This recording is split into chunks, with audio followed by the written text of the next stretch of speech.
Bonjour. Et bien aujourd'hui nous allons travailler sur la technique du tissage chenille. Alors voilà, je vais vous montrer différentes choses.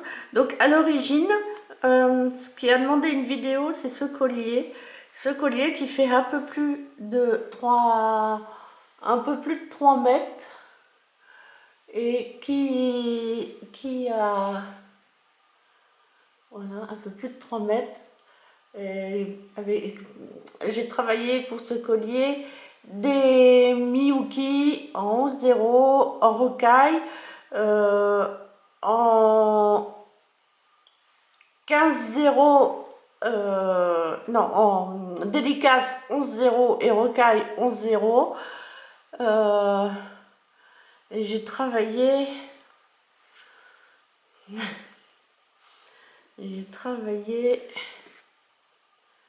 aussi avec des 15-0. Voilà, comme je ne sais pas si on voit bien. Voilà, tout ça sont des 11-0. Il y a ici des délicaces et des rocailles, hein. Et j'ai travaillé aussi, donc là, ce sont des bungles, je ne sais pas comment ça se dit. Ils sont aussi des Miyuki. Alors j'utilise ceci que des Miyuki parce qu'ils sont bien calibrés et il n'y a pas de problème ni en longueur, ni en épaisseur, ni par rapport au trou. Donc je travaille que ça. Et par contre les petites perles ici, les petites perles ici, là, ce sont des 15-0. Voilà, les 15-0. Alors quand on travaille les 15-0 tout ensemble, ça donne ce... Je vais le trouver, je m'excuse. Voilà, ici.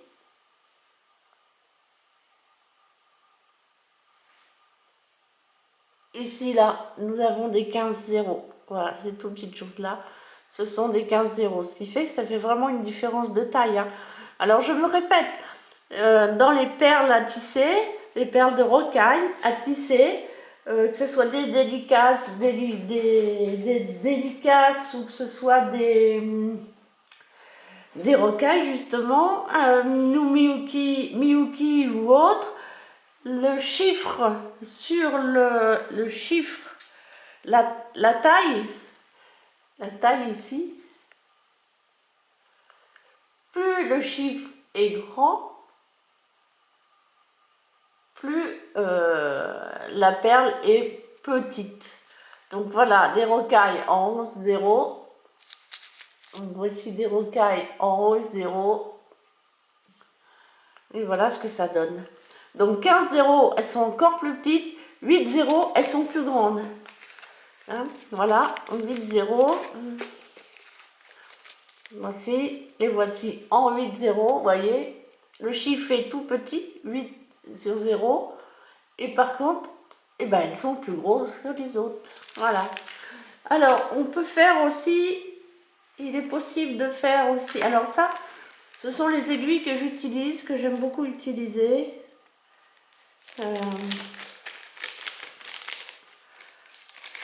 J'en utilise des fois des plus courtes parce que c'est des fois plus joli. Donc voilà, c'est la marque, voilà. Tout ça, alors sont des Miyuki, j'utilise des Miyuki aussi. Alors, normalement, nous avons ceci là, mais moi je sais pas, j'arrive pas, c'est trop gros pour, les fils sont trop gros par rapport aux aiguilles pour pouvoir, comment dire, enfiler avec ça. Mais c'est pas grave, hein, on fait quand même, et puis voilà.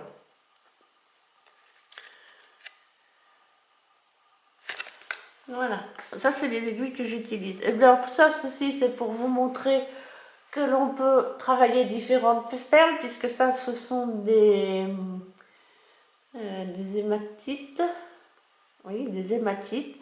Alors il y a des hématites en tube un peu longues et des hématites en perles carrées, rondes, carrées, enfin Voilà, elles servent. Alors donc là, j'ai un petit bracelet, hein, souple. Parce que le truc, c'est que comme ce sont des perles un peu grosses, bah, ça ne s'écrase pas trop. Donc ça se porte assez facilement. N'est-ce pas? Voilà. Donc ceci est le collier qui va avec. Donc ce collier, j'ai utilisé aussi des Miyuki en 11,0.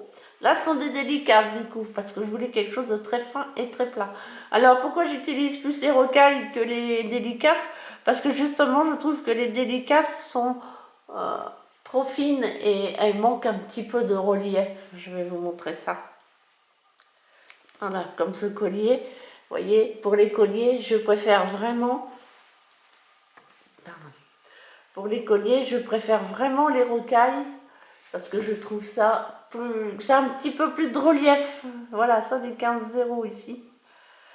Les 11,0. Voilà, vous voyez, ça donne un petit peu plus de relief que les délicaces. C'est joli aussi, hein, les délicaces, mais voilà, c'est pas mon truc. Voilà. Sinon, avec ça, il y a, j'ai d'autres choses. Bon, j'ai d'autres bracelets qui vont avec. Je me suis fait une petite bague. Là, un petit bracelet plat style gourmet fermé. Voilà. Toujours avec des rocailles en 0 et des perles. Du coup-ci sont des perles. Des vraies perles rondes, toujours en hématite. Et là, une petite manchette. Et nous verrons cette technique là aussi sur une autre vidéo. Voilà. Et voilà pour ça. Et ça, et alors là, voilà, ça, ce sont des 11,0. Et ce sont des 11,0. Et là, c'est un mélange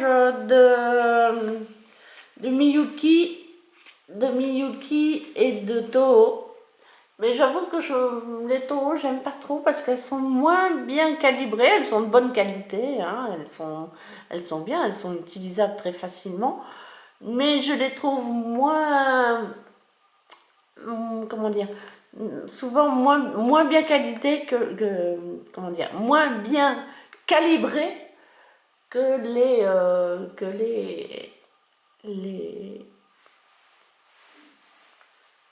les Miyuki. Voilà. Un petit collier, vous voyez. Alors donc, que ce soit pour les bracelets ou les colliers, pour les fermer, vous pouvez utiliser ce genre de fermoir, là, de genre d'embout. Donc il y a différentes tailles, voilà. C'est pas mal non plus. Donc là, voilà, sont aussi, voilà, toujours mes 8,0. J'aime bien les 8,0, ça prend un peu de taille. Alors celui-là, il est assez rigolo. Alors, les perles sont toujours... Alors, ce sont les transparentes sont des Miyuki. Alors, par contre, je ne retrouve pas le paquet pour pouvoir vous donner exactement les références, mais enfin, pour aller chercher. Et des Toho en 8,0. Et pour avoir cet effet, elles sont transparentes, hein, vraiment transparentes. Et pour avoir cet effet multicolore, eh bien, je suis allée chercher un fil multicolore. Et donc, eh bien, je trouve que ça donne super bien, j'adore. Voilà. La chenille. Alors là, nous avons un bracelet tout en délicace. Et vous pouvez remarquer qu'il est rigide, contrairement aux autres. Parce qu'à l'intérieur, j'ai mis un cordon, un tube en plastique. Alors pour celui-là, j'ai utilisé un tube que l'on peut trouver pour l'aération comment on appelle ça, des aquariums. Voilà. Et donc, j'aime mieux parce que je le trouve un peu plus épais. Alors, il faut faire attention, il y a plusieurs tailles.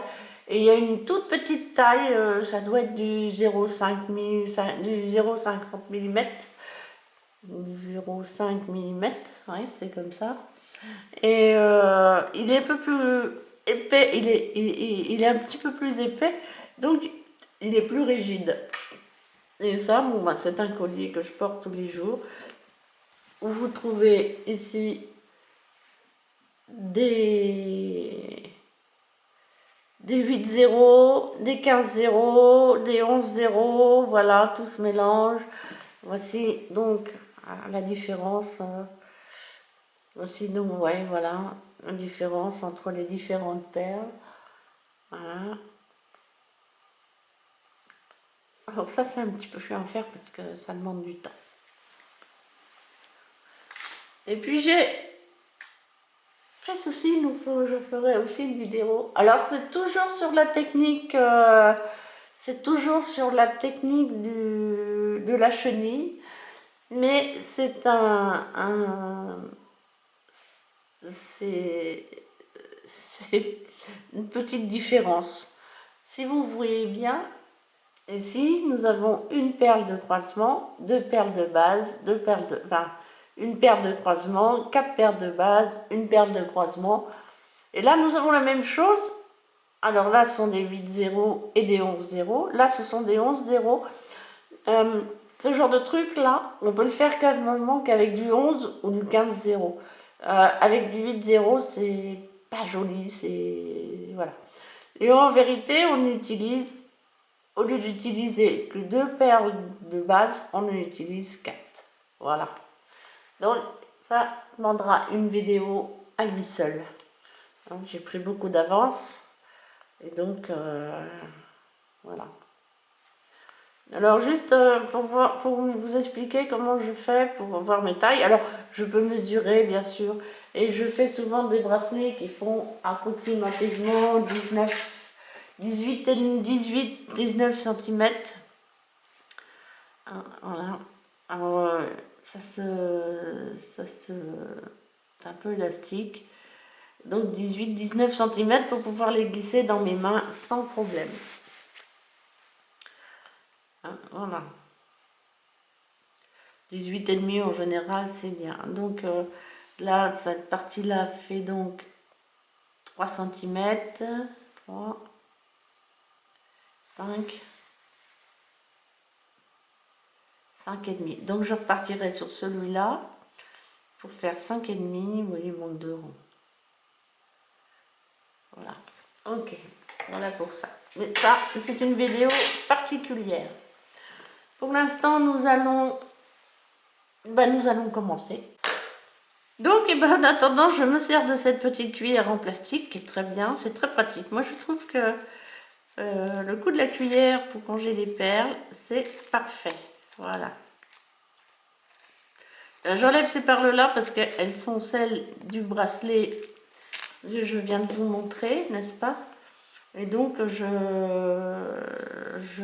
vais les cacher. Voilà. Bon, j'utilise ces perles-là et les petites Miyuki en 0 pour faire ce bracelet.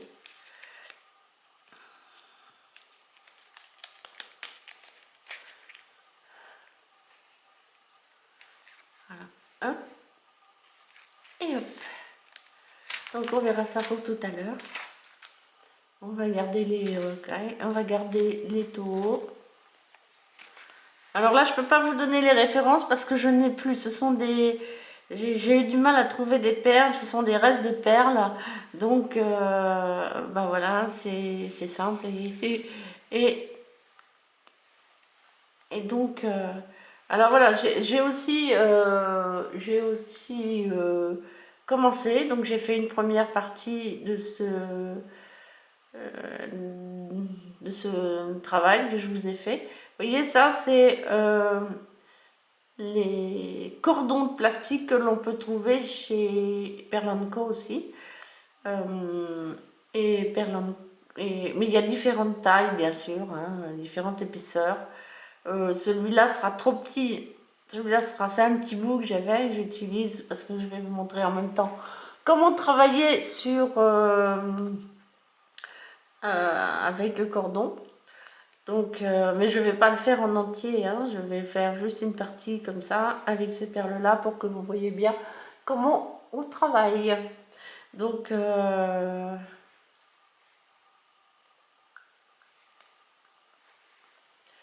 voilà. Ok, et ben si nous commencions, je vais enlever cette aiguille-là. J'ai pris un tout petit peu d'avance, j'ai enfilé une aiguille. Alors là, c'est pas la longueur, mais je prends à peu près 1 mètre d'envergure de mes bras grand écartés. Et par contre, je prépare le fil en,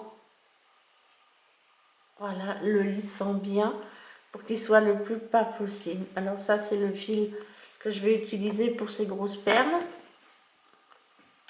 Ça, c'est le fil que j'utilise pour les plus petites perles. Voilà, c'est pareil. Tout par les petits plateaux, la cuillère qui vient d'Intermarché et les petits plateaux qui viennent de chez Poppies et Confetti. Normalement, tout vient de chez Perle & Co. J'ai pas de contrat avec eux, hein, je suis désolée. C'est juste que, voilà, j'ai pas de contrat avec eux.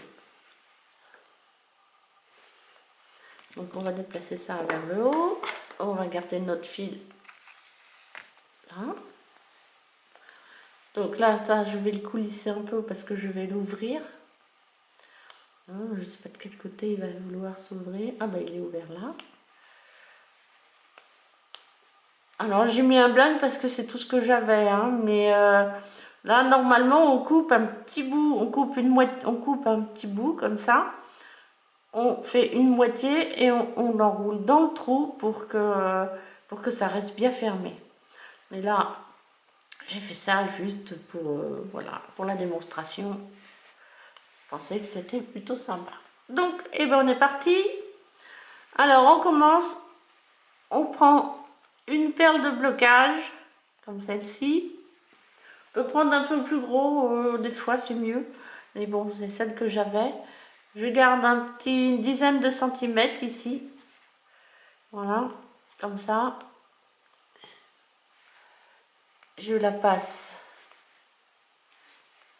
une fois. Si je la passe qu'une fois, elle va coulisser.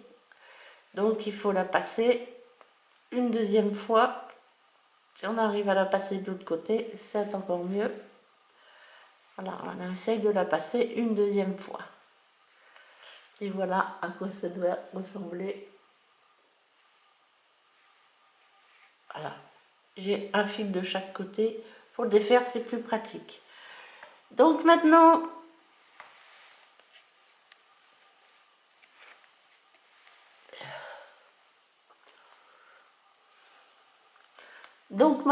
je vais enfiler 4 perles de blanche qui seront les perles de base. Voilà. Ok. Donc je les enfile complètement, je leur fais faire un tour complet. Voilà.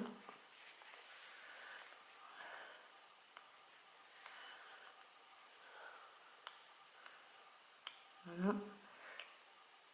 Et je m'arrange pour bien coller tout ça à ma perle de blocage pour que ça ne se sauve pas. Sinon, c'est très compliqué à démarrer. Alors,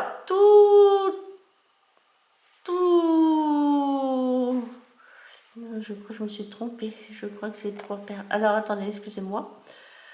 Je recommence parce que... Alors, quelles que soient les perles que vous utilisez ou que vous utilisez, ou les tailles, ou les formes, il faut toujours, ça commence toujours de la même façon, c'est-à-dire cette façon-là. Et là, je me suis un petit peu trompée parce que je voulais utiliser 3 perles de croisement. Donc, il me faut prendre 6 perles de base. Voilà. Donc, c'est toujours 2 pour 1. Toujours 2 perles pour 1.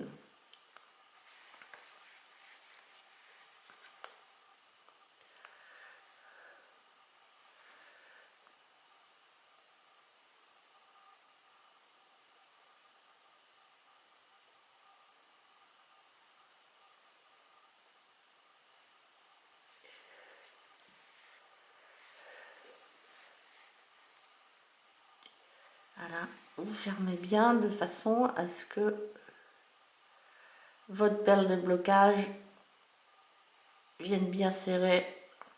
Après, vous enfilez une première perle blanche, une perle de base. Vous venez,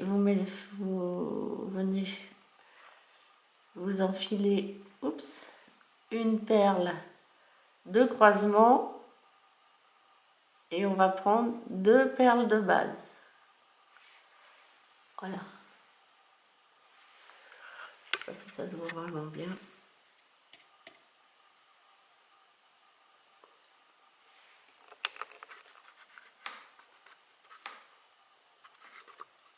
C'est presque trop lumineux. On va reprendre un petit peu de lumière quand même. Voilà, donc derrière ces 2 perles, on serre un petit peu, derrière ces 2 perles là, on va remettre une perle de croisement et on reprend 2 perles.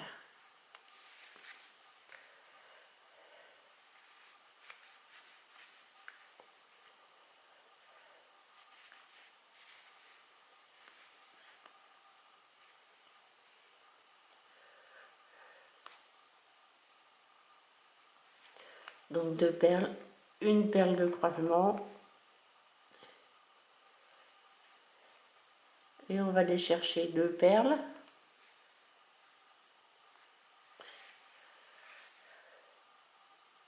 Voilà. Et là on peut enlever la perle de blocage, ça bougera, cela ne bougera plus.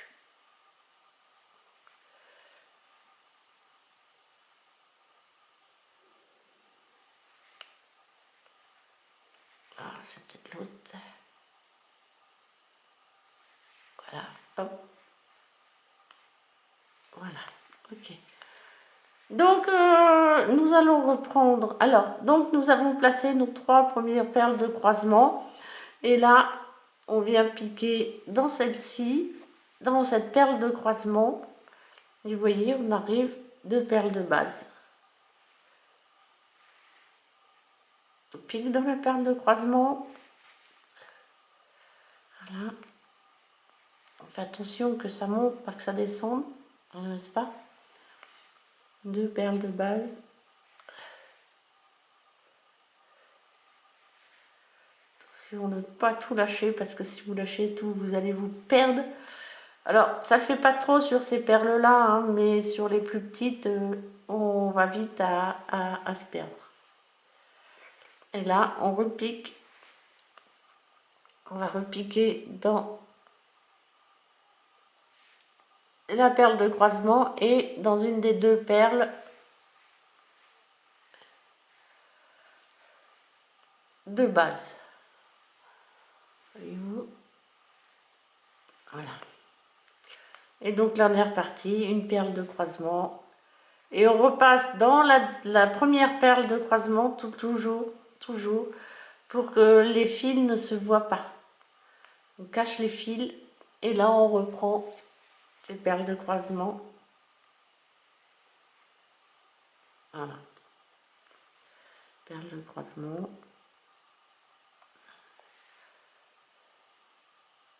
Une.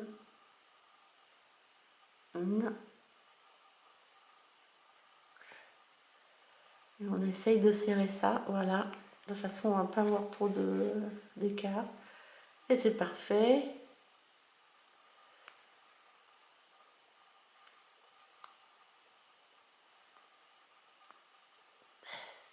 Et là, nous allons mettre une nouvelle perle de croisement.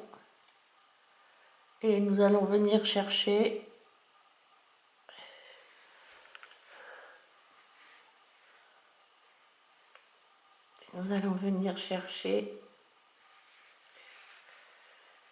attention à vos fils surtout, parce que voilà, on s'en mêle facilement. Donc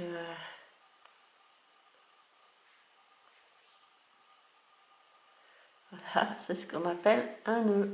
Ok, donc on va essayer de le défaire. Voilà.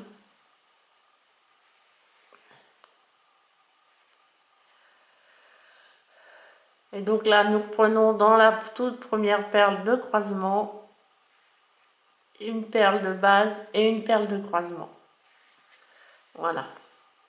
Ça, quelle que soit la taille, les formes des perles que vous utilisez, parce que ça peut très bien peut-être travailler avec des toupies en cristal ou des perles rondes plus grosses. Bon, il faut des fois ajuster parce que les perles rondes un peu grosses, il faut des fois faire un tour avec des perles plus petites entre deux pour pouvoir avoir quelque chose de pas trop rigide. Alors là, donc nous avons fait les premiers pas et donc nous allons travailler. Alors, il faut faire attention parce qu'il faut toujours un côté avec des perles de croisement et un côté avec des perles de non-croisement. Il faut toujours vous arrêter dans ces conditions-là pour pouvoir ajuster les deux. Donc on va mettre le cordon en caoutchouc, enfin en plastique plutôt. Voilà, on l'enfonce, on essaie de l'enfoncer. Voilà, il est mis, on le glisse un peu, voilà, on serre bien les perles autour.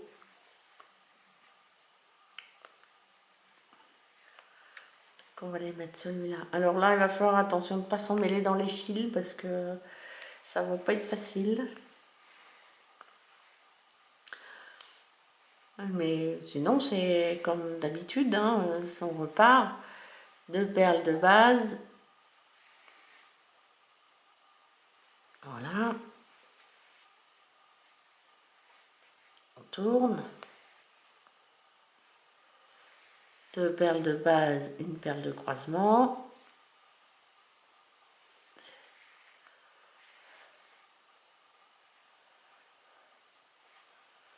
Deux perles de base,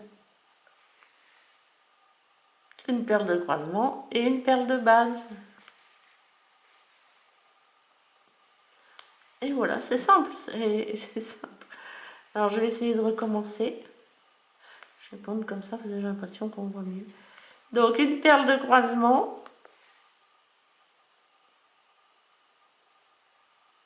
Dans une perle de base et une perle de croisement. Et là on serre un peu pour avoir tout bien pareil. Donc ici, juste une perle de croisement, une perle de base, pardon, veuillez m'excuser, une perle de croisement,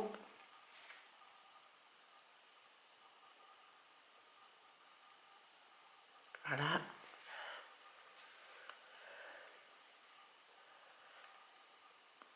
Donc je reprends une perle de base,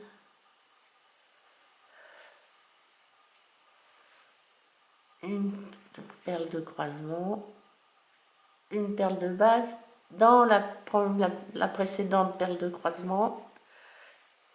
On serre hein, de façon à ce que ça soit bien. Et là, vous avez vos 3 perles. 1, 2, 3, pas 3 ou 4 ou 5. Au-dessus de 5, dans cette taille-là, c'est pas très joli non plus. Hein. Je pense qu'on peut faire, mais et après, il faut vraiment au-dessus de 5 perles de croisement. Il faut vraiment mettre un cordon en plastique entre vos, enfin à l'intérieur pour pouvoir le maintenir. Là, normalement, sur cette taille-là, avec cette quantité de perles, normalement, j'en ai pas besoin, mais bon, c'était aussi pour montrer la technique de toujours bien tenir vos perles hein, pour que ça se balade et que ça reste. Alors là, on a fait notre tour. On a nos 6 perles de base. Et on va attaquer nos perles de croisement. On tient bien, hein. Voilà. J'espère que ça se voit bien. Que vous voyez bien ce qui est...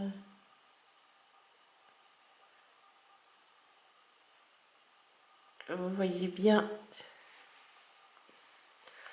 ce que je fais.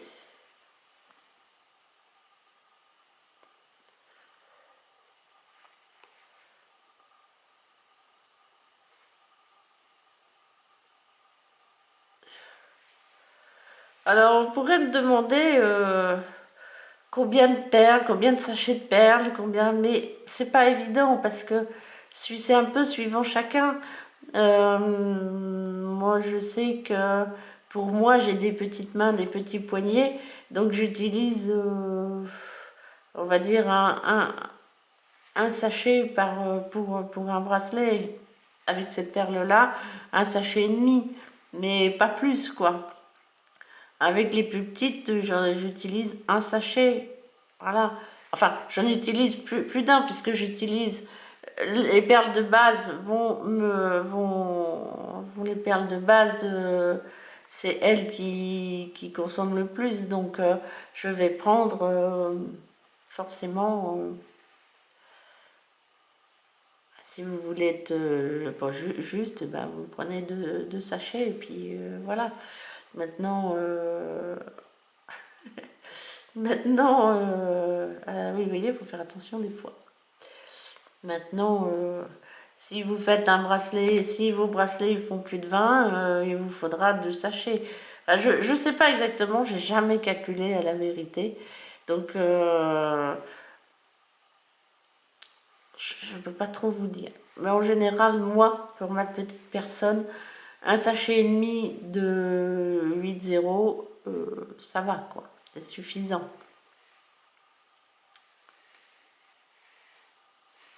Un sachet et demi de 8,0, c'est largement suffisant. Par contre, j'ai facilement 2 sachets. Alors, je me répète, hein, c'est 8,0, c'est pour les perles de base. C'est pas pour... parce que, en général, c'est moins d'un sachet pour les petites perles de croisement. Bah oui, il faut moitié moins. Donc,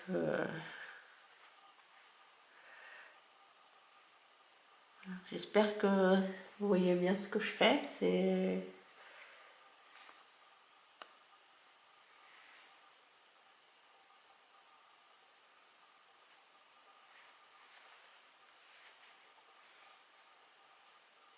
à faire attention de jamais avoir le bout du fil coincé dans les perles parce que là, ça devient problématique. Voilà.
Ok, Ben, je vais avancer un peu toute seule, parce que sinon on y sera, même pour faire à peu près cette équivalence-là, je vais faire. Et je vous montrerai à la fin comment on travaille quand le bracelet est tout fermé. Voilà, à tout de suite.